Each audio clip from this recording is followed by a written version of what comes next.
Good day. If you are watching this video, you might be starting to play your guitar, okay? Because this song, How Great Is Our God, is one of the best song, okay? Para po sa mga nag-umpisang mag-gitara because you can play this with just 4 chords. So it's a G, E minor, C, and D.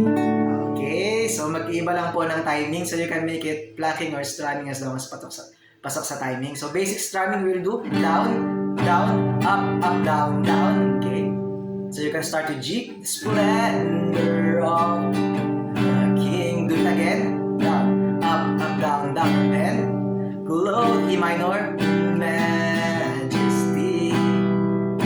Let all the earth rejoice. C, 1, 2, 3, 4, and then D, 1, 2, 3, 4.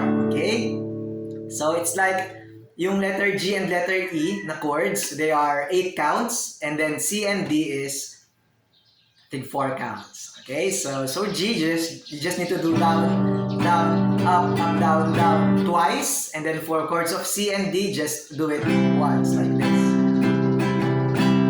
Okay, you can also do plucking if you like, basta pasok sa timing. Okay, so that's the chord for verse, and then chorus, how great is our God. Do it again. Same thing like verse. Sing with me. How great, E minor, is our God. And all will see how great, C. And then D.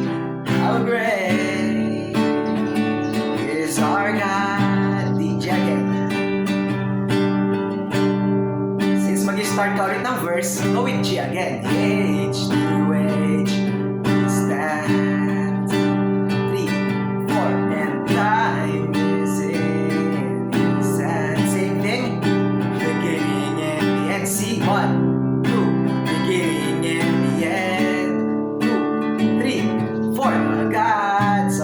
Yun po, paulit-ulit lang siya. And then after ng chorus, yung bridge naman, yung you're the name above. Same thing lang po yan. All names.